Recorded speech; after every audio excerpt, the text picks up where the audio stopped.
Welcome to Through the Bible with Les Feldick, a 30-minute walk through the Scriptures, teaching in-depth Bible truths that change people's lives. Now, here's your host, Les Feldick. Okay, it's good to see everybody once again. And those of you joining us on television, we're in for another afternoon of 4 programs, and so we always like to remind especially newer viewers that you're going to see the same faces in the same place for 4 weeks in a row if you're on the weekly program. And if you're on a daily, of course, you'll see them every day. But whatever, we're just so glad that all of you have come in. We've got folks here from Minnesota today, and we've got several other new couples that haven't been with us before. But we just thank every one of you for coming in for these taping afternoons. And then again, for those of you out on television, how we thank you for your support, your prayers, your letters, everything. And especially your testimonies of how the Lord has opened your heart to not only the gospel, but to all the things that the Word just declares for us as believers. Now again, we're just going to go right in where we left off in our last program, even though for us in the studio it was a few weeks ago. We're going to jump right in at Hebrews chapter 6, and we're ready to move on into verse 11. And just for a little bit of review, for picking up the flow, we have been coming through those verses that dealt with a portion of Scripture that has confused a lot of people. It is not a matter of being saved and lost, but for those who have deliberately scorned and turned their back, they have no more opportunity for forgiveness, which of course is applied primarily, because remember, this book is written to Hebrews, to Jewish people, who were not willing to let go of all the ramifications of the law. They had come far enough to recognize that Jesus of Nazareth was the Christ, but to step on into the doctrines of grace as we understand them, they were having a problem. And then for some, of course, they just deliberately turned their back on everything and went back into Judaism, and that's why the term was used, there is no further repentance and sacrifices and so forth. Then we came on and we saw that in verse 10, where we left off, that God is not unrighteous. He's never unfair, and He will never forget the work of the believer in love. Now, before I go any further, I guess I might as well point it out right now, and you can do this in your own Bible.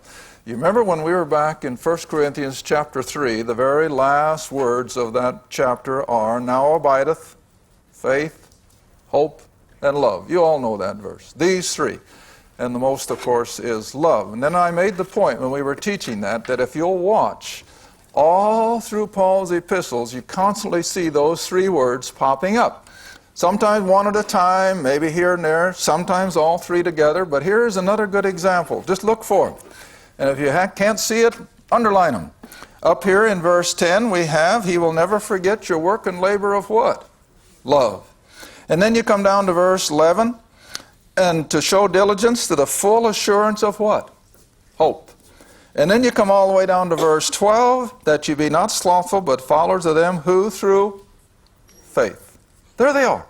And they just jump off the page if you're looking for them. Faith, hope, and love. See? And so these are little tidbits of Scripture that just show us how intricately, and this is all I try to constantly emphasize as I teach, how intricately the whole book is put together. It's not just a bunch of stuff thrown in by various authors, as some people like to say, but it is divinely inspired. It has been divinely programmed so that everything fits. All right, so now let's just jump in on our study in this half hour in verse 11, where Paul writes to these Jewish people that we desire that every one of you do show the same diligence to the full assurance of hope unto the end. Now, of course, who's he talking about? Well, he's talking about the beloved up in verse 9.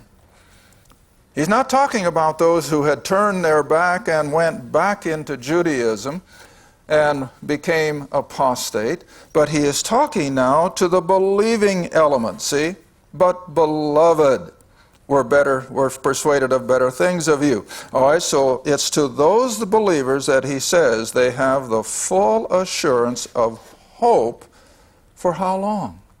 unto the end. Now we know eternity has no end, so in this case he must be talking about what? Their sojourn on earth.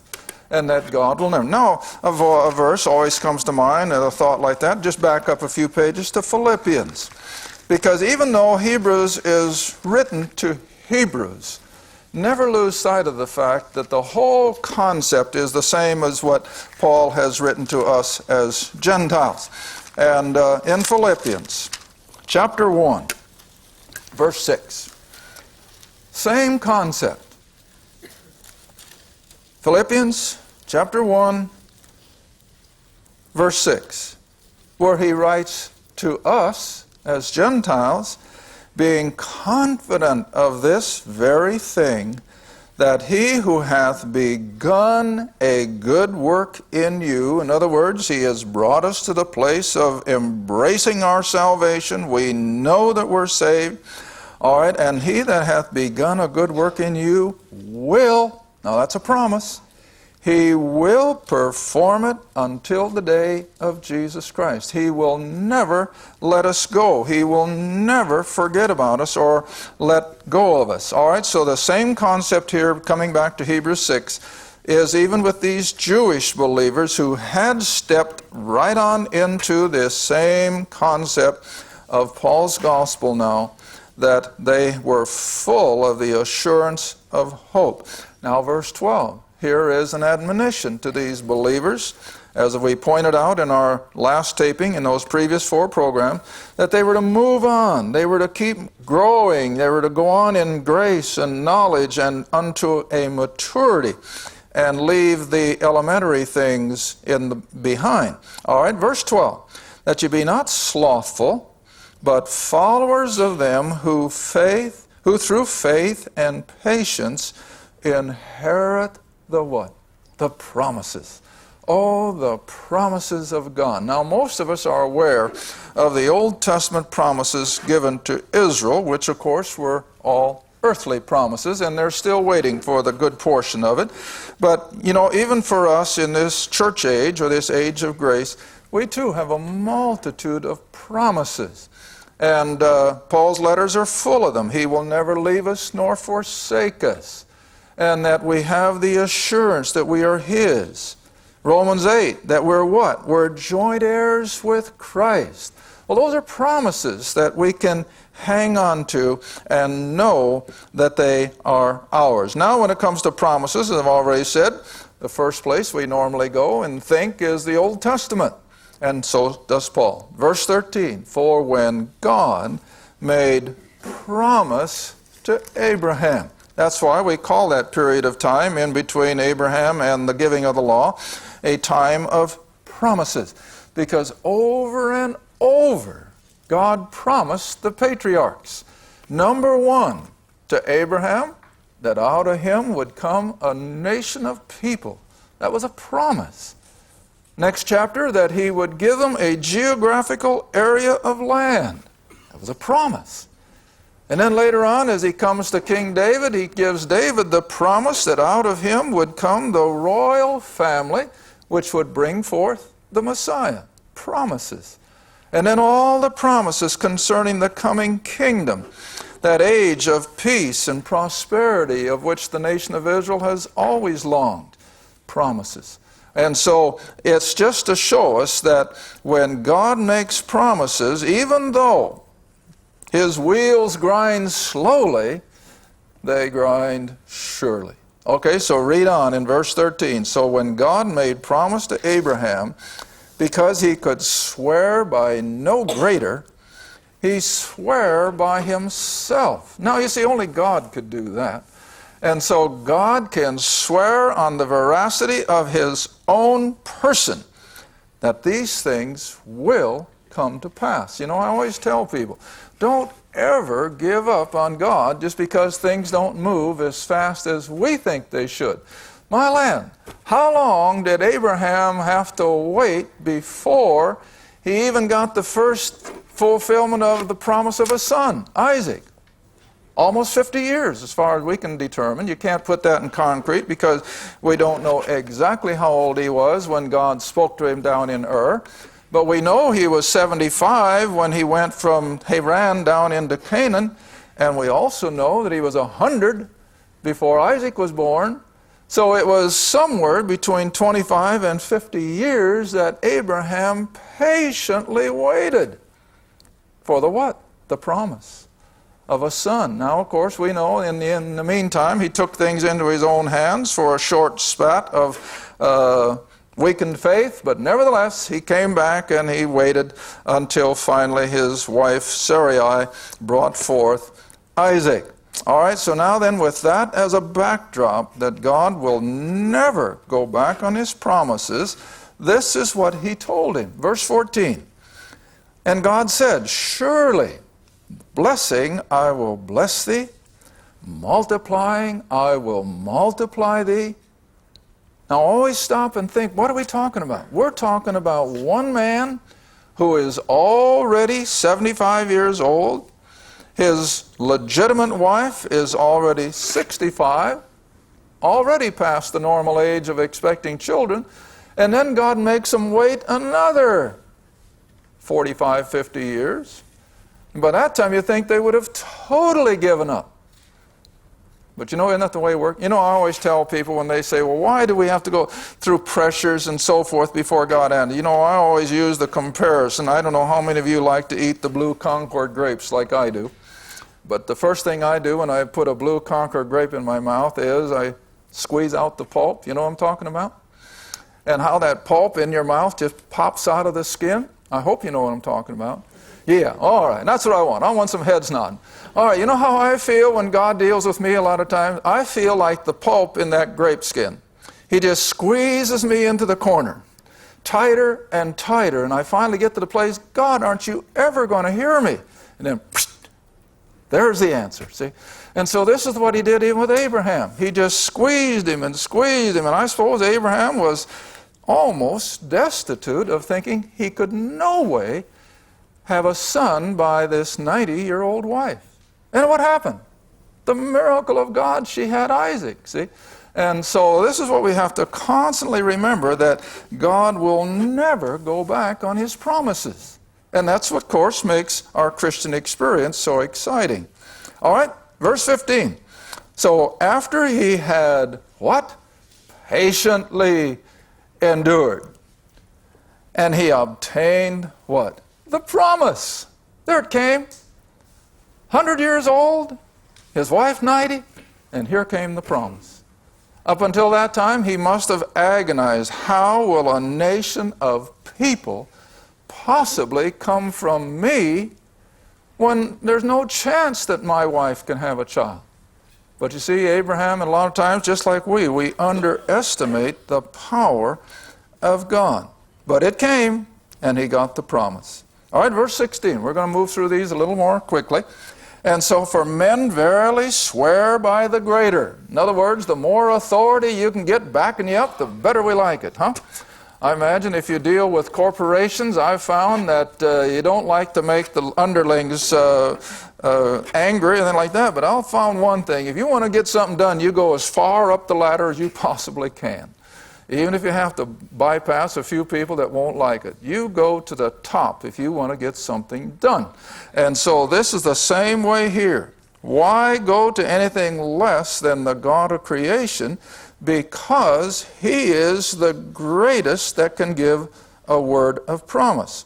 All right, now then the two things that are mentioned here, of course, are the two immutable witnesses, which would be his word and his oath. He not only spoke it, but he promised it. He put an oath on it. All right, so an oath for confirmation is to them an end of all strife. Now the casual reader probably goes right over that. What does that really mean? Well, until you get somebody to sign on the dotted line, what is there still room for? Negotiation. But once you get them to sign on the dotted line, there's no more argument. That's what you signed. That's what you agreed. Well, that's what God has done, see? God has sworn it with an oath that these things are going to come to pass. And there's no room for argument. Oh, they can scoff all they want. The unbelieving world can ridicule it, but that doesn't take away the fact that the sovereign Creator God is in total control. It's going to happen according to His timetable, and you can rest on it. See? All right, verse 17.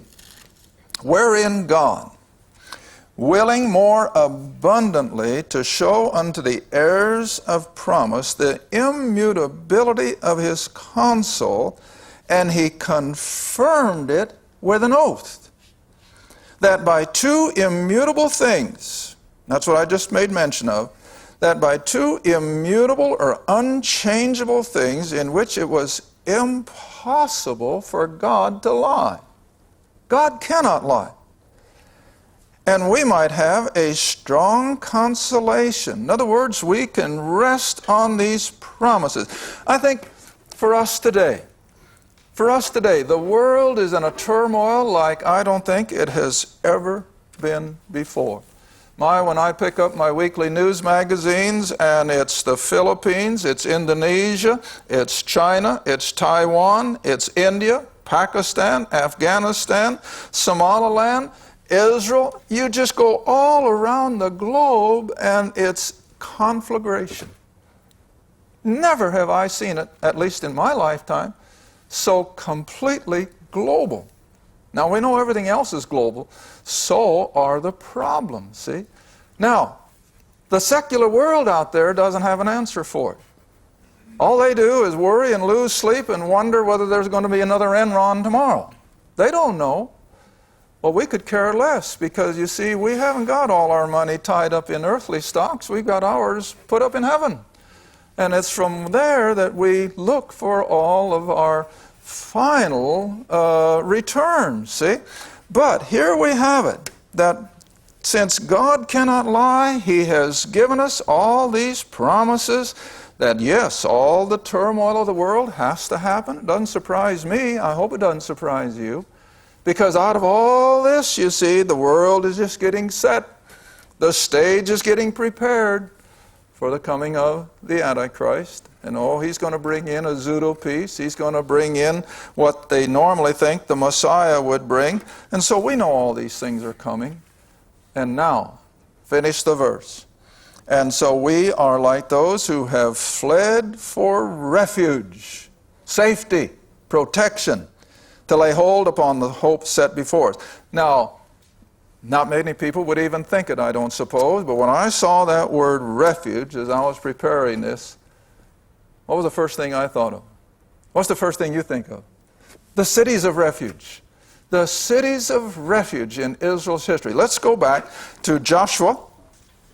Joshua chapter 20. Now that's right after Deuteronomy, remember? And Joshua has now taken up the reins of leadership, and Israel is moving into the promised land, and all the laws of civility are being laid upon the nation, how to get along with their neighbors, and as well as all the spiritual ramifications of the law. But in the midst of all of their civil law was a unique one. And that was that Israel was to establish 3 cities of refuge on both sides of the Jordan Valley. 3 between the Jordan and the Mediterranean, and 3 others between Jordan and the land to the east and up around the east side of Galilee. Now these 3 cities of refuge then were just exactly that. They were a place where they could flee and be totally protected. Not everybody, but a unique circumstance. All right, let's look at it in Joshua 20. And the Lord spake unto Joshua, saying, Speak to the children of Israel, and say, Appoint out for you cities of refuge, whereof I spake unto you by the hand of Moses, that the slayer that killeth any person unaware and unwittingly. In other words, he has no, I always use the example, there used to be a lot of hedgerows, I'm sure, in Europe and the Middle East, and I could just picture this farmer cleaning the rocks off of his field, because after all, Israel has their share of rocks, and I can just see him cleaning the rocks off his field, and he probably just threw them over a hedgerow to get them off his field, and one of them happened to hit a bypasser on the head and killed him. Well, he had no intentions of killing anybody, never even entered his mind. But the fact remained he had killed someone. So now what could he do? He could run to one of these cities of refuge, lest some avenger come and take advantage of him. Now that's the picture, see? Not anybody with any malice, no premeditation, but he has, without any knowledge of his own, killed someone unawares. All right, so that this person, verse 3, may flee to this place of refuge and be saved from the avenger of blood. All right, then it goes on to say that he can be there in total safety. No one can come into that city of refuge and try to arrest him or deal with him or anything else. The only thing is, of course, he's not going to get off all that easy. He has to stay in that city of refuge until the high priest of that present day dies. Then as soon as the high priest dies, then he is, of course, free to go back to his own farm or whatever. Then let's just drop all down to verse 6 so that you see where I'm coming from. Chapter 20, verse 6, and he shall dwell in that city, the city of refuge, until he stand before the congregation for judgment, and until the death of the high priest. That shall be in those days. Then shall the slayer return, come into his own city, unto his own house, and unto the city from whence he had fled. Refuge. Refuge in a time of distinct need. Well, that's the first thing I think of when I see the word, and I'll even come back with me to Hebrews again. So here we have that blessed hope that we too have been able to flee to the refuge that the Lord Jesus the Christ has made available. And we've entered into that refuge with our faith. All right, and then again, reading on in verse 18, so as we flee to that place of refuge, we lay hold upon the hope, there's that word again, faith, hope, and love, and now we can lay hold upon the hope that is set before us. Oh, what is it? The promises of God. The promise of, I just told a young man earlier this morning, oh, the promises. He has promised never to leave us nor forsake us, regardless of what may happen. He is always there, and he will never leave us. All right, let's move on again to the rest of the verse. And this hope then becomes a what? An anchor. An anchor. An anchor that is steadfast, immovable. And that anchor then is that which will permit us to enter into that which is behind or within the veil. Now, always stop and think as you read Hebrews, since Paul is dealing primarily with Jewish people, he uses all of his examples coming out of the Old Testament economy because they knew what he was talking about then. Now, when he spoke of going in within the veil, he was talking about that huge curtain across the temple, or earlier the tabernacle, that separated the front sanctuary from the Holy of Holies. You all know that. All right, now then he's telling us that we are now able to enter in within, behind that veil, into the very Holy of Holies, the presence of God, see? Now verse 20. I hope I can cover this in the remaining 4 minutes. All right, whither? In other words, there behind the veil that every Jew understood hung there in the temple, that whither the forerunner is for us entered. Now I want you to underline that word forerunner. Forerunner. Because in the next chapter, in the next verse now, we're going to come back and pick up Melchizedek, the high priest of all, who Jesus personified when he went in behind the veil. Now, the word forerunner is a unique Greek word again, and it doesn't just mean that he went in and accomplished the work of the high priest, but when he went in as a forerunner, he opened the way for everyone that follows him. Now, what do I mean by that? Do you remember in an earlier chapter in Hebrews, Paul called Christ the captain of our salvation. And I pointed out that again, that in the Greek, that word captain was really better translated a file leader. In other words, I think I've used the analogy. If you can think back when the cavalry were still working in the West, and I think we've all seen movies where the officer was up at the head of that line of horseback riding cavalry. What was that? That was a file of soldiers going to battle. And the leader was out in front. Well, now that's the way we can picture Christ. He is the captain of all of us who are following as believers. Now, as that captain of our salvation, he then has become the forerunner, or again the word implies, someone who is at the head of the line. And he has led the way in behind the veil. Now, what verse do you think of? Come back. Hope I got time. Come back. Here in Hebrews, chapter 4, verse 16. And these aren't empty words. This is because the captain of our salvation has been the forerunner who has taken us through the veil right into the Holy of Holies, whereby now, verse 16 of chapter 4, y'all got it? Let us therefore come boldly into the throne of grace. See that? That we may obtain mercy and find grace to help in our time of need. Why? Because the forerunner has opened the way. He is the file leader whom we are following. And that takes us right into the throne room. Now, when the high priest of Israel, when he went in behind the veil, there was nothing like that. He had to come back out. And no one else would dare go into the Holy of Holies except the high priest once a year. It was a closed room. But for us, the file leader has opened it up. The forerunner has gone ahead. And now we have complete access to God. We don't have to go through anyone else. Wherever we are, however we are, we can pray and know that He hears us. Okay, good place to stop. Thank you for watching Through the Bible with Les Feldick. Through the Bible is a partner-supported ministry.